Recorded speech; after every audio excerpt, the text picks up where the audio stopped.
He is a MBBS from Jipmar Pondey, DNB Medicine, MD PGI Chandigarh, MRCP, FRCP from London. He is endocrine training at St. Bartholomew Hospital, London. He is a senior consultant, general medicine, endocrinology, and diabetes at National University Hospital, Singapore. More than 55 publications in high impact peer reviewed journal, more than 15 chapters in various textbooks, and he is associate editor in Diapedia and associate editor in Journal of Neuroendocrinology. I welcome you, sir. Mukherjee, sir. Over to you, sir, for next talk. Thank you very much. Good morning, everybody, all of those who are listening to me.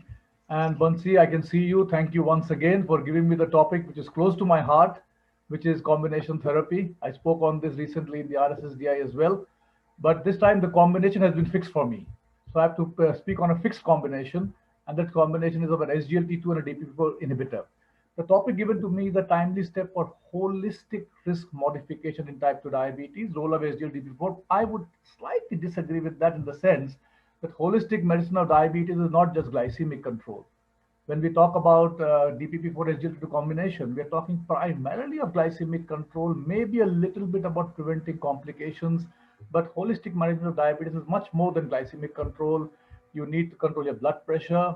SGLT2s give a 4 millimeter drop, but you need antihypertensives. You need to control your lipids. You need habits to be modified. You need weight management. So all that together is holistic management, which requires team effort, which requires a doctor, a diabetic nurse educator, trainers, motivators, and dietitian. So I think I will stick to the topic of a timely step for not holistic risk modification, but risk modification in type 2 diabetes mellitus. And this is the holy grail of type 2 diabetes. We have seen this slide in the various modified forms in various meetings that when diabetes develops, the insulin resistance is very well established far early, is basically the failing of beta cell function not being able to keep up with the insulin resistance, which triggers the onset of diabetes, sugars going above certain value. We define diabetes by certain sugar values, which are very arbitrary, my friends, but that's another debate. And what happens now, if you see, is the beta cell function keeps going down, and that is the reason why the beta cell is not able to secrete enough insulin to counteract the amount of insulin required to get the sugars under control during given that degree of insulin resistance. Here it would seem that about 50 to 60% of beta cell function is still remaining, but that's probably not true. There are enough studies, the UKPDS epidemiological data, there are some CLAMP studies which have shown that you lose something like 50 to 80% of your beta cell function by the time diabetes is being diagnosed. We know very well that if you can control diabetes very well early on, you get immense benefits. I will not bore you with this slide. This is the UKPDS slide. I think all these numbers should be by heart to all of us who are practicing diabetologists, what happens in the initial part of UKPDS and what happens in the 10-year follow-up of UKPDS. Now, the other side of the coin was shown by Dr. Kamlesh Kunti et al. A very nice study. It's a lot of statistical juggling, but very nice, which shows that if in the first 6 months, for 6 to 12 months, if you can get your HbA1c below 7% after diagnosis, as opposed to getting it not that bad. You see, the upper graph is not that bad, 7.2, 7.3, which we are very happy with in our day-to-day clinical practice. A new onset diabetes, the case Dr. Kalyan Mukopadhyay showed, HbA1c 10%. Generally, in real life, what would happen is you would get less than 7% in 2, 3, 4 years' time. But look what happens if you get that HbA1c control in the first 12 months and then continue following the patient up for 50 years and maintain that. You have to maintain that. Look at the immense benefits you get. At 5.3 years, significantly increased risk of all kinds of cardiovascular events in the group which failed to maintain HbA1c below 7%, especially in the first 12 months. So the difference is not huge, but the cardiovascular events are massive in the people who do not get HbA1c below 7%. And this unfortunately is the scenario in our country, not in our country, everywhere. I'm just showing the Southeast Asia data part from the Discover Study Program. Yeah, majority of the patients in this were from India. And if you see, less than 1 in 6 had HbA1c of less than 7%. So if you go back to this slide and you come to this slide, you know where we are. Unfortunately, we are nowhere near managing diabetes, type 2 diabetes, the way we should. We fail to get our patients under glycemic control, not only all throughout, early on. And early glycemic control is very, very important. I've shown you 2 slides. There are multiple such data available, which I can bore you with over the next 30 minutes. So I feel very strongly, this was my oration this year in RSSDI, that it's high time that we move from treat to failure guideline-based sequential add-on step-up approach towards an effective treatment strategy which includes combination therapy. Multiple pathophysiologic defects are targeted, achieve good glycemic control early, prevent and delay inexorable decline of the beta cell function. A lot of people who say this is not known, that is not known, ye nahi pata. UKPDS was a 20-year-old study and then another 10-year follow-up. Do you want to wait for 30 years? I mean, it's like finding a nice girlfriend you want to marry, but you want to see how she will do with 30 years time. Arey yaar, the time nikal gaya. So we have enough evidence to carry on. Just start. So we need to start combination therapy early on. So I'm giving you a case here now. Just Dr. Gangapanthay said, not so bad. He's 49 years old. He's got type 2 diabetes for 2 years on metformin, 2 grams per day, usual. Amlodipine, telmisartan, rosuvastatin. This is what I said holistic management is all about. Get blood pressure control, get lipid control. For 3 months, got 500 BD. HbA1c did not get down. It was 8.3. See how we treat to failure. And this is everybody's day-to-day clinical experience. That when HbA1c was 8.3 on metformin 500 BD, somebody thought of making it 1 gram BD. And then that continued for another 6 months. Remember the graph I showed you. If the first 12 months you get your HbA1c well controlled, you reap immense benefits. Look at what happened to this gentleman. Already 2 years have gone by. 8.3 on 500 BD, 8.3 on 1000 BD. And now when he comes to you, he's 8.6 HbA1c. LDL is still not controlled, which is sad. LDL should be controlled in every type 2 diabetic patient, not very difficult to control. So what would you do? These are the guidelines say. ADA is a treat to failure guideline, step up approach, start metformin, wait for 3 months, start with 3 months, second drug, third drug. But thankfully, in 2019 and 2020, they have woken up and they have now allowed you to use combination therapy if HbA1c is more than 1.5% above. So this gentleman, HbA1c of 8.3 at presentation, you would aim for 6.5, should have been on combination therapy from day one. Why did we wait for 2 years? This is what we do in our clinics, day in, day out, ladies and gentlemen. So I'm trying to push you to start combination therapy from day one. AAC is a slightly better grid, which allows you to use combination therapy with HbA1c more than 7.5. RSDI ESI guideline 2020, Dr. Sabu, is basically reflecting what the ADA 2021 guideline says. It says more than HbA1c more than 1.5. Did not take the AAC guideline. This is one slide I will show you. I don't want you to see, read it. I don't want you to go through it. This is Dr. Shubhi and I. We have presented this, published this. This is the grid that we think we should be doing in managing type 2 diabetes. When you first see a type 2 diabetic, subtype 2 diabetic, if it's a LADA, if it's MODI, then of course you're not going to use all this kind of therapy. Then you set your HbA1c target, mostly 6.5 for younger people. Elderly, 8.5, then don't think of too hard combination. Look for specific indications, contraindications for a drug. Then comes economic consideration, and then comes combination therapy. We strongly believe that even with HbA1c of 6.5 to 7.4, you should be using dual therapy, because not only are you dealing with glycemic control, but you're also dealing with the extra glycemic benefits, holistic management, which I will come to you when I show you the combination therapy. So for this gentleman, who's now 8.6, who's already missed the bus for 2 years, come to you with metformin 1 gram BD, what will you start? You could start sulfonylurea, you could start glenide, TZD, alpha glucose inhibitor, you could think of insulin, you could think of newer molecules, GLP-1, DPP-4, SGLT2 inhibitors. Now, this is the commonest combination. You like it or not like it, ladies and gentlemen. This is the commonest combination therapy used worldwide. Not only India. We blame that in India we are poor, so we add a sulfonylurea. No. Sulfonylurea is still the commonest second-line drug in UK. Sulfonylurea is still the commonest second-line drug in USA. Sulfonylurea does not target any of the 8 major pathophysiological defects of type 2 diabetes. Logically thinking, it does not change the progression, the disease profile of a type 2 diabetic. All it's doing is it's getting the beta cell to squeeze out a little bit extra insulin as the blood sugar goes up, and it's sugar independent. So there is a risk for hypoglycemia and weight gain. But cost is an issue, as Dr. Gangapanthay stressed a few times. So if your patient cannot afford, don't discuss the newer molecules. But having said that, those of us who are working in the tier 1, tier 2 cities, don't get carried away by the fact that the patient in front of you, you should be using something which is cheap, not required. If patient can afford, then you can move on. Affordability is not there. Metformin, SU, TZD, human insulin, period. Please use those. Steno 2, use these.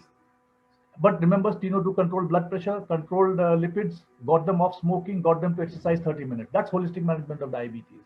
Just by giving metformin sulfonylurea, that's what we are doing in India. That's why you saw a dismal performance. We get less than 17% below HbA1c of 7%. If you use sulfonylurea, I will not go into more details. There will be issues with regards to sulfonylurea failure. We all know the ADOPT study where they compared metformin, SU, and rosiglitazone, and they showed how quickly the sulfonylurea was failing when you were using sulfonylurea with metformin. That's a very classic study. If any study you want to see about failure rate of OHA when they added to metformin, I think go back and dig to your 2006 ADOPT paper. You will get nice details. So, if affordability is not such a big issue, 40 to 60% in UK and US. In India, take your pick. I have not done a study, but even if 10 to 20 to 30% of the type 2 diabetic patients can afford, that's a huge population. And I think they are missing out. They're not being offered these newer medications. So if cost is not a big issue, weight neutrality, weight loss, less hypoglycemia, extra glycemic benefits, CVOT data you want, then in 2021, why in 2021, in 2014, 2016, 2018, we should be thinking of starting combination therapy with metformin and one of these, DPP4, GLP-1, SGLT2 inhibitor. I will take GLP-1 out for today's discussion because it's an injectable and it's super expensive. So worldwide, the use is not that great. It's a very good molecule. If you ask me, that's the best second-line agent after metformin. But because of injectability and cost, it goes out. So we are now left with DPP4 and SGLT2 to add on to metformin in a person in whom, when I say affordability, you're not talking about buying a jet here. You're not talking about buying a Mercedes Benz here. It's not that expensive too. So affordability, if it is there, then you're thinking of DPP4 and SGLT2 inhibitor. And now I'm going to talk about combining these two. Dr. Gangopadhyay discussed a lot about DPP4, somebody with HbA1c of 10%, 3% drop, yes, in some randomized controlled trials, but if somebody is with 10% on metformin, you need to do combination therapy. So if you combine, when you combine combination therapy, you should use drugs with different methods of action so that they can complement each other. And this slide shows you very nicely how an SGLT2 and a DPP4 inhibitor complement each other. SGLT2 is insulin independent, DPP4 is insulin dependent, causes glucose dependent insulin release. One works on the kidney, one works on the intestine. One causes glycosuria, one reduces glycosuria. The biggest combination benefit, I think, is with regards to glucagon. SGLT2 is increasing glucagon, whereas DPP4 is reducing glucagon. And then with SGLT2 inhibitors, you have all the cardiovascular benefits. I don't know whether you already have an SGLT2 talk in the meeting so far. I did not attend yesterday.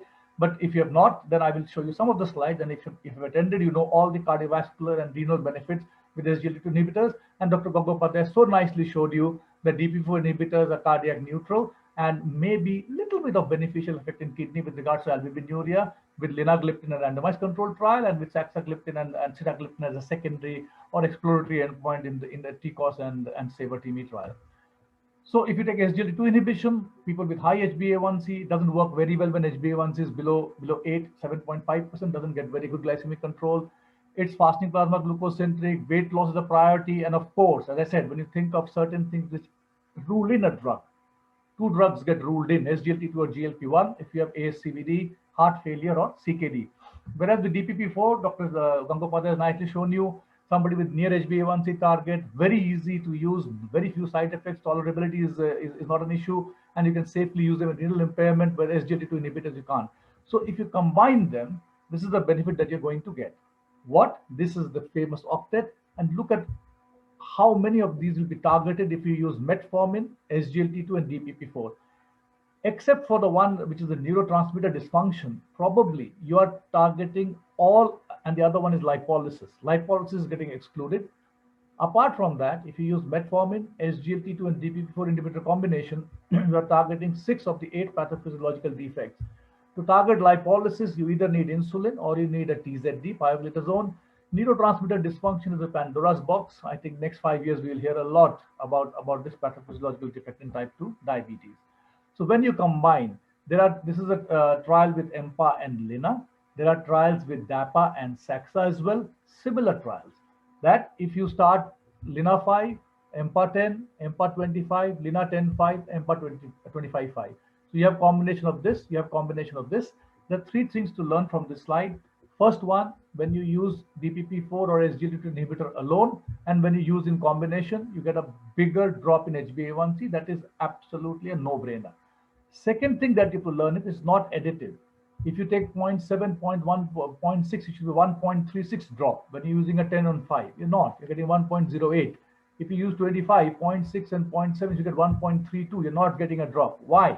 Because one of the drugs works quicker, gets the HbA1c down, and we know that HbA1c, higher the HbA1c, better the drop with any drug, be it metformin, be it DPP4, be it SGLT2 inhibitor, be it even insulin. Now, third thing to note is when HbA1c at 7.5 to 8, a DPP4 inhibitor works better than an SGLT2 inhibitor. Why? Because SGLT2 inhibitor is pushing the sugar out in somebody with type 2 diabetes. So here, if you see, the baseline HbA1c is 8.2, and a DPP4 is working better than an SGLT2 inhibitor. Three things to note from this slide. And this is the magic of baseline HbA1c, as Dr. Gangopadhyay was mentioning. If you start with the baseline HbA1c of 8%, the combination is giving you a 1.2% drop. But if you start with a baseline HbA1c of 9.1, you get almost a 1.84% drop. Don't get carried away by this 1.84 drop. Generally, I think you should keep in mind a 1.5% drop when you use a combination. Remember the slide I showed you? The earlier you get your target, earlier you get your HbA1c below 7%, the better it is for you. And this is what's happening here. You get it at 12 weeks, you get better glycemic control, and that is being maintained when you use a combination. And the other thing is percentage of patients below HbA1c of 7%. These are all non-brainers. We've seen this slide multiple times before, so I'm rushing through. So if you take DPP4 SGLT2 inhibitor combination, certainly a larger proportion of patients with an HbA1c of less than 7%, almost double, as opposed to using them singly. This is an added benefit. In question answer section, if you ask me why, I will say I don't know. That when you use a combination of DPP4 and SGLT2 inhibitor, the GTI that you normally see with SGLT2 inhibitor is lesser. This has been seen in randomized controlled trials. This has already been shown in a meta-analysis of the randomized controlled trials, and probably that is the experience, but our experience collectively is not that huge. We don't have a real-world data, but it would seem that GTI is lesser when you're using a combination therapy. And when you combine a DPP4 and SGLT2, you do not lose any of the benefits of SGLT2 inhibitor. You get your body weight reduction, you get your BP reduction. I always remember ballpark of 4 and 2, 4 millimeter, 2 millimeter, and you get your, this is micromoles per liter, by the way, don't get carried away, it's 1 milligram per DL. You get reduction of serum uric acid with an SGLT2 inhibitor. So if we take one step forward, if we take this patient another 3, 4, 5 years down the line, we all know that major event in a type 2 diabetic patient is a cardiovascular event. So 5 years down the line now, he has an ECG which shows LVH and which now shows microalbuminuria. This slide doesn't come out well. This is taken directly from the 2021 standards of care from the website, but still doesn't come out well. But I'll read it out for you. When they have now differentiated heart failure and CKD. Previously, they had clubbed heart failure and CKD. Now they've made it separate. They said for heart failure, use SGLT2. For CKD, SGLT2 or GLP-1 agonist. But the small print we always forget. ASCVD indicators or high risk of ASCVD in which LVH alone is a high risk for ASCVD. So LVH alone is pushing you to this side. So as I said, certain drugs are indicated if there are certain issues, and LVH alone is indicating a GLP-1 or SGLT2 inhibitor. Similarly, if you see the CKD part, it's not very clear. I apologize for that. The slide is not very clear. It's the EGFR or the albuminuria. Even albuminuria alone is pushing you towards this track. So this gentleman, when he develops LVH or microalbuminuria, SGLT2 inhibitors are getting kicked in. So these slides you've seen before. So I'll rush through in my last, I have 4 minutes left. MACE outcomes with SGLT2 and DPP4. I will not take you through DPP4 because Dr. Gangopadhyay said in one word, they're all the same. If you see 3P MACE benefit amongst the 4 SGLT2 inhibitors, I'll come to the 5th one, remogliflozin, which is available in India. EMPA-CANA had a benefit. Why? Because they had a larger number of people with established cardiovascular disease, EMPA 100%, CANA 65%. Declared to be failed to get 3P MACE benefit because 60% of them had only high risk and did not have cardiovascular events. Vertis CV surprisingly did not get it. If you want to discuss, we can discuss. In the end, it's a big question mark why it did not happen. This is MACE outcome. If you take CV death benefit, by God's grace, by luck, or because the molecule does so, only one SGLT2 inhibitor crossed the line, and that was empagliflozin in the EMPA-REG outcome trial. Canvas, Declare, and Vertis, Cana, DAPA, 2 did not show cardiovascular death benefit. I'm not talking about people with heart failure. Don't confuse with DAPA heart failure or Emperor reduced. I'm talking about the CVOT trials of the 4 SGLT2 inhibitors. DP4 inhibitor, as Dr. Gangopadhyay mentioned, no CV increased death, no CV benefit. Heart failure, class effect. All of them show heart failure benefit. I'm not going through the details because I'm sure you're going to have an SGLT2 inhibitor session. And Dr. Gangopadhyay mentioned the increased heart failure with saxagliptin. That's why when you combine Dapacexa in diabetic patients, where we have said that the risk of heart failure is very high, there's so many risk factors for heart failure already existing. If you take the various guidelines, they're already in stage B of heart failure, diabetics. There, using a Dapacexa combination becomes slightly difficult. Can still use it, but then you have to monitor the patients more carefully. This is the Emperor reduced. I'm not going to show you. Somebody else will show you. And if you come to renal composite outcome, SGLT2 inhibitors have been the drug. After almost 18 years, a new drug has come, which has made a manageable, visible effect on the clinical renal outcomes. Again, for some reason, Vertis CV, even though the point estimate is to the favor, misses out. So if you take the combination, metformin, empagliflozin, linagliptin, on the top, if you see 3P MACE, CV death, heart failure, and renal benefits. Dapacexa, 3P MACE neutral, CV death neutral, heart failure risk and renal benefits are there. But the moment you combine with Sexa, there's a risk for heart failure which comes up. Ertu-Sita is not available to us, it's available in the US. Neutral, heart failure, decreased risk, even renal benefit is neutral. So if you see now, if you want to combine an SGLT2 DP4 inhibitor, probably Lina is looking better than the other two. And now I told you I will have one slide on Removilda because of cost issue. So if you're wanting to use Removilda, certainly you can use for glycemic control, Vilda for glycemic control. Vilda has got phase 2, phase 3 meta-analysis with regards to CVOT outcome. Vilda had the Vivid trial, which unfortunately has gone a little bit against it, but the end-diastolic volume goes up. So they do not have any data on the 4 clinically significant. Now we talk about cardio-renal management of type 2 diabetes, and if you see Removilda does not have that data. So with that, I think I'll skip this slide and I'll come to my summary. Last 1 minute I have. Metformin, EMPA, and Lina addresses multiple pathophysiological mechanisms. 6 out of the 8 I've shown you. Robust HbA1c reduction. Hypoglycemia data I did not show you, was very little. HbA1c reduction, if you start with an HbA1c of 9, you'll get up to 1.8. Majority will get an HbA1c reduction of 0.9 to 1.5%. Weight loss, not in everybody, but many of them lose weight. Not a huge amount of weight. Those are anecdotes, but ballpark figure weight loss is 2 to 4 kilos. Blood pressure reduction 4 millimeter. I mean, fascinating effect on the renal function. Robust evidence for CV, heart failure, renal outcome, proven mortality benefit with EMPA, only one which showed mortality benefit. Both EMPA and Lina are now recommended patients with at-risk heart failure. These have now come in the European Society of Cardiology and ESA 2019 guideline. They are safe, convenient for once daily dosing. Now, cost effectiveness is very difficult to assess. There was a very nice hypothetical graph Dr. Ramachandran has shown, and we have used that slide many a times, that if in the initial 2 years you get glycemic control better, then you save thousands and lakhs later on with regards to cardiorenal issues. But this is very hard to sell in our country to a patient where it comes out of pocket. So to me, I'm a very, very big fan of combination therapy. Anybody who comes with an HbA1c of 7.5 and above, I would recommend triple therapy. You could taper later on. When you're choosing combination therapy, choose a combination which addresses multiple pathophysiological defects, probably does not cause hypoglycemia, does not cause weight gain, or helps you to lose weight. If cost is not an issue, metformin, Lina, and EMPA comes to be a very good combination. And one pill with all the 3 medications that is now available in US for quite some time now.